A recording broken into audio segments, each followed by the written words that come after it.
তুমি কার সাথে কথা বলছো জানো? আমি ঘুষখোরের সাথে কথা বলছি। Shut up! তোমার বাবা মা তোমাকে কোনো শিক্ষা দেয়নি? আমি প্লিজ বাবা মাকে নিয়ে কথা বলবো না। Shut up! তোমার বাবা মা হচ্ছে অশিক্ষিত, মূর্খ এবং তুমিও তাই হয়েছো। কি মানুষকে জানো আর সাথে আর কোনো ধরনের যোগাযোগ করবে না। বের হও। আমি তো বাবা মাকে নিয়ে বের হও কাইসার।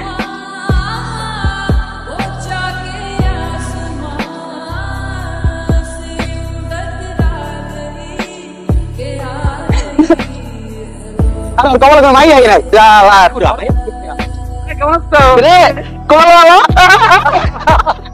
এই এই এটা আবার কি এসে হ্যাঁ বলে নেন বা আগুন না বলো ভাই কিন্তু বাকি কষ্ট লাগে বলো না হ্যাঁ কে বলে নিব বলে নিব বলে তো ভাই উনি বলে নিব বলে বল এই ভাই বলে এই বেটা বলে দে। কি আশ্চর্য, সবসময় রাস্তাঘাটে এরকম রেগে যাও কেন? রাস্তাঘাটে এরকম করে রাগারাগি করে মারপিট করলে হবে প্রতিদিন?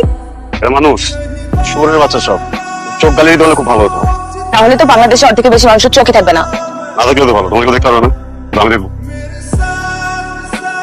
আচ্ছা বসুন, আমি মরলে ঠিক কতদিনে ভুলে যাবে?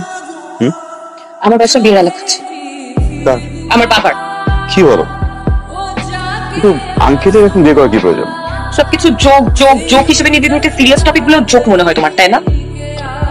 Sorry sorry sorry sorry sorry, মজা করবো না। আমি বুঝতে পেরেছি বাসায় তোমার বিয়ের কথা চলছে। হ্যাঁ, এখন তুমি জানতে চাচ্ছ এই বিষয়ে আমি কি করব, কি বলতে চাই, তাই তো? কাজান, বাবার সাথে সাবধানে ভালো করে সুন্দর করে কথা বলবেন। কেন, তোমার বাবা কি করতো?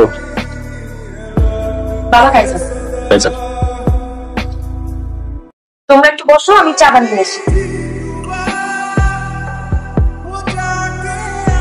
ওর তো কোনো ক্যারিয়ার গোলই নেই।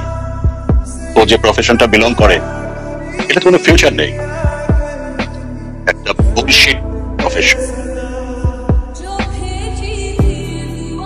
সরি আঙ্কেল, কি বললেন? আরেকটা একটু।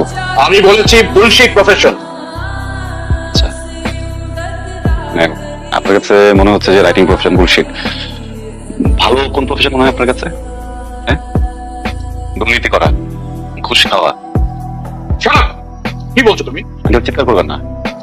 আপনি আপনার বুকে হাত দিয়ে বলেন তো, এই যে আপনার বাড়িতে আপনি এরকম দামি সোফা রেখেছেন, আপনি যে লাইফস্টাইল মেনটেন করেন, আপনি যে স্যালারি পান ওটাতে যায়, আপনি ঘুষ খান না?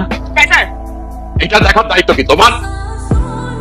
তুমি কার সাথে কথা বলছো জানো? আমি ঘুষখোরের সাথে কথা বলছি। Shut up! তোমার বাবা মা তোমাকে কোনো শিক্ষা দেয়নি? আমি প্লিজ বাবা মাকে নিয়ে কথা বলবো না। Shut up! তুমি আমার বাড়িতে এসে কথা বলছো, আমাকে অপমান করছো। আপনি বাবা মাকে নিয়ে কথা বলবেন প্লিজ। তোমার বাবা মা হচ্ছে অশিক্ষিত, মূর্খ এবং তুমিও তাই হয়েছো। কি মানুষকে জানো আর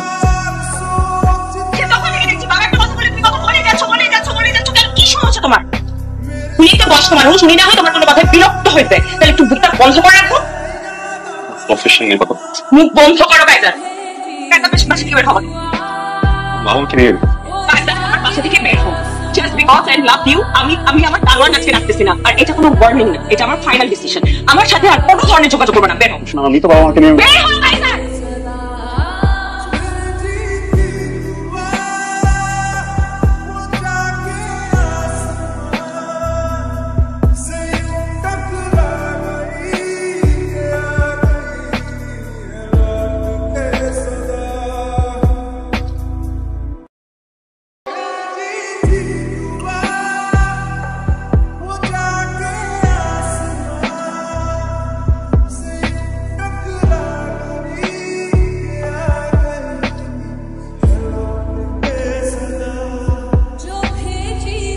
এই শোনো, আমি বেরোচ্ছি। কেন ব্রেকফাস্ট করবে না? আর বলো না, অফিসে কি একটা ঝামেলা লাগছে, এখন কি আমার ম্যানেজারের সাথে বসতে হবে, তাহলে উনি আবার বের হয়ে যাবে। আমি নাস্তা অফিসে করে নেবো না। হ্যাঁ, খেয়াল রেখো। হ্যাঁ, বাবা কোথায় যাচ্ছে? নাজনি, কি বাবু কাঁদতেছে কেন সকাল থেকে? বাবা চলে গেছে, বাবা চলে গেছে। নো, বাবা আসবে আবার একটু পরে। চলো চলো চলো। তোমার আমি কতবার সাবধান করছি, কথা শোনো নাই, কথাই দাও নাই। কোম্পানির পলিসির বাইরে গিয়ে দিনের পর দিন অনিয়ম করছো, ঘুষ খাইছো, মনে করছো কিচ্ছু হবে না, কেউ জানবে না। হ্যাঁ, আরে ভাই, নতুন সিওর ব্যাপারে আমি তোমার বলি নাই, আগে বলি নাই, বলছি, কিন্তু তুমি পাত্তা দাও নাই। এখন তদন্ত হবে, চাকরির আশা করো না, কিভাবে জেলে যেতে না হয় সে ব্যবস্থা করো। আপনি না ছোট ছোট হয়ে গেছে, এসব রেকর্ডের কিচ্ছু না স্যার। যে তদন্ত কমিটি বসেছে সব তো সিভিল সার্ভিসে টাকা খাওয়ার ধান্দা। তুমি 3টা মান্ডে দিয়ে দিলে সবকিছু ঠান্ডা হয়ে গেছে। তাই করে দেখো যদি কিছু করতে পারো। But I am very concern. Don't worry sir, cool down, let me handle. Okay, service দেখা করতে পারবেন না, আপনার কিছু বলার থাকলে আপনি তদন্ত করবেন। কেন আপনি স্যারকে বলেন না আমি হাসিম সাহেবের রেফারেন্স আসছি? আমি বলেছি, তারপরে উনি দেখা করতে পারবেন না। সরি। আসলে ব্যাপারটা কি? আরে ঘন্টা ডিসিপ্লিন, যত সব রাবিশ কথা। যদি রাবিশ হয় তাহলে তো তুমি এত চাপে থাকতে না, তাই না? ইভেন ম্যানেজার সারেন্ডার করতো না। প্লিজ আমাকে বলো ব্যাপারটা কি? এটা ফাইন্যান্সিয়াল প্রজেক্টের প্রবলেম, বড় একটা ঝামেলা হয়েছে। তাহলে তোমাকে একা কেন স্যাক করবে? বিকজ আমরা টিম লিডার। কি আশ্চর্য, you are the team leader. তো তোমার সাবঅর্ডিনেট আছে না, শুধু তোমার চাকরি যাবে কেন? তাহলে সবার চাকরি যাওয়ার কথা, তাই না? ওয়েট, ফাইন্যান্সিয়াল প্রবলেম বলতে কি বলতেছো? তুমি কি ঘুষ খাও? রোশন, এই যুগে ঘুষ কেনা খায়? তোমার বাবাকে দেখো, তোমার বাবা কি এত বড় বাড়ি, লাক্সারি গাড়ি, এমন লাইফস্টাইল বেতনের টাকা দিয়ে করছে? ঘুষের টাকা দিয়ে করছে। শোন, আমরা আর্গুমেন্ট না করি। আমি একটা প্রবলেম পড়ছি মানে আমাদের ফুল ফ্যামিলি প্রবলেমে পড়া। আমি যদি এখন জেলে যাই, এটার জন্য তুমি সাফার করবে না, আমাদের সন্তান সাফার করবে না? এতটুকু তো বোঝো, রাইট? তুমি প্লিজ সিও স্যারের সাথে একটু কথা বলে গিয়ে, এই তদন্ত কমিটি না থাকলে তো আমি এই প্রবলেম একটা ফুটকিতে ম্যানেজ করে ফেলতাম। এটা আমার জন্য কোনো ব্যাপারই ছিল না। এখন তদন্ত কমিটি সিও স্যারের ভয়ে একটু এদিক সেদিক করতে পারতেছে না। এটাই হয়ে গেছে মেইন প্রবলেম। তুমি একটু প্লিজ কথা বলো, প্লিজ।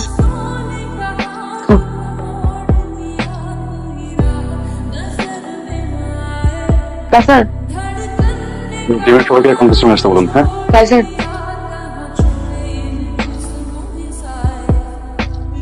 বাপি সাহেব, আমাকে বলুন আমি আসতে। আপনি জন্য ফোন করে তারপর আসে।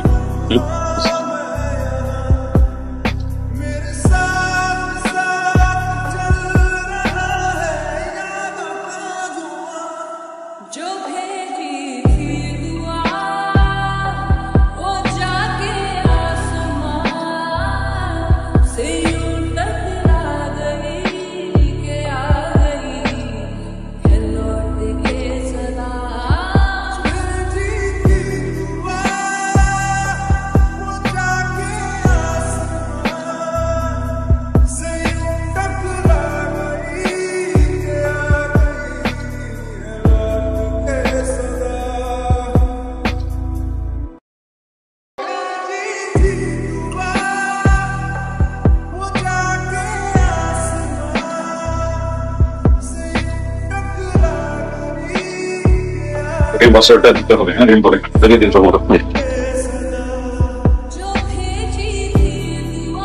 আপনার কালকে আসেন। হ্যাঁ, প্লিজ আমাকে জানান। সরি ম্যাম, আমাদের এরকম কোনো নিয়ম নেই স্যারকে ফোন করার।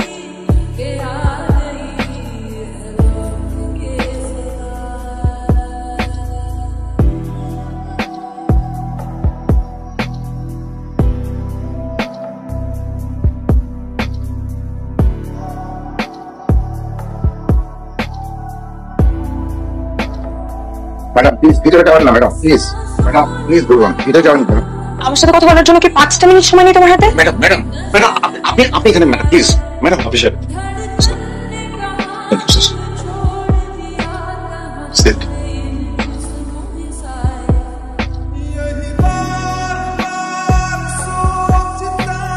কি বলুন? আমার হাজবেন্ডের নাম আবরার ফাহিম। ওর এগেইনস্টে তদন্ত কমিশন গঠিত হয়েছে,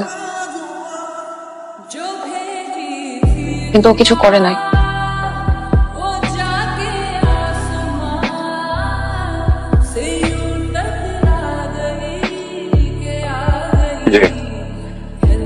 ইনভেস্টিগেশনে কি অবস্থা?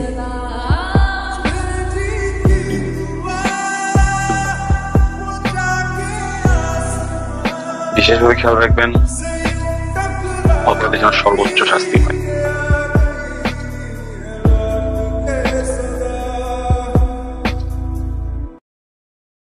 আপনি আসতে পারেন।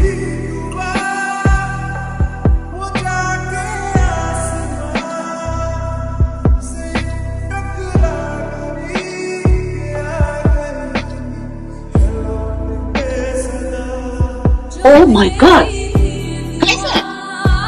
ভ্যানাবল ছেলেটা সিইও। ও এখন বাগে পেয়ে আমাদেরকে প্রতিশোধ নিতে যাচ্ছে, আমরা ফাঁসাচ্ছে। না বাবা, এটা মনে হয় ঠিক হবে না, কারণ ডিপার্টমেন্টে আবরারের ঘুষ খাওয়া নিয়ে বেশ কয়েকদিন ধরে কথা চলছিল। ইভেন ম্যানেজার স্যার আবরারকে এটা নিয়ে ওয়ার্ন করেছে, কিন্তু আবরার তো মাথায় যায় নাই। এখন আবরারের অফিসে কি হচ্ছে সেটা তো আর আমি জানি না, তাই না? তাহলে জেলে দিবি? হ্যাঁ, আরে ঘুষ খাওয়া ঘুষ দেওয়া এই দেশের সিস্টেম। শোন, ভালো করে খোঁজ দিয়ে দেখ, ও নিশ্চয়ই ঘুষ খায়। আমার মনে হয় না ও ঘুষ খায়, তাহলে ব্যাপারটা এত ঠিক হতো। আপনারই ম্যানেজ করুন।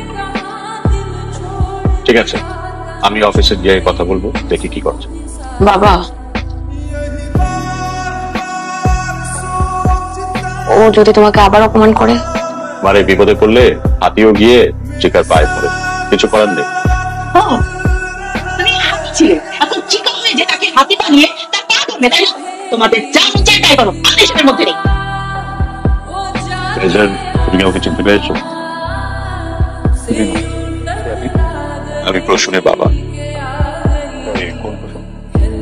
আমি আসলে এসেছিলাম আপনার ফাইমের ব্যাপারে কিছু বলার জন্য। ছেলেটার যদি এখন জেল জরিমানা হয়, আমার মেয়েটা দুধের বাচ্চাকে নিয়ে অসহায় অবস্থা করবে। এই সমাজে একটা শিশুর বাবা যদি জেলে থাকে, তার বেড়ে ওঠাটা স্বাভাবিক হয় না। আর লজ্জার অপমানে আমার মেয়েটা হয়তো মরে যাবে।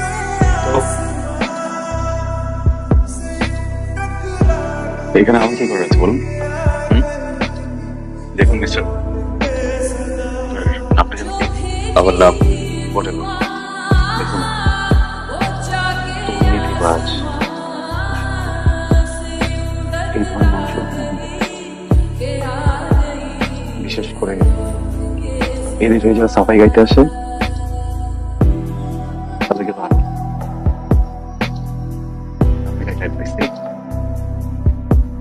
খুব ভালোভাবে ভেবে আপনি এখান থেকে বেরিয়ে যান প্লিজ।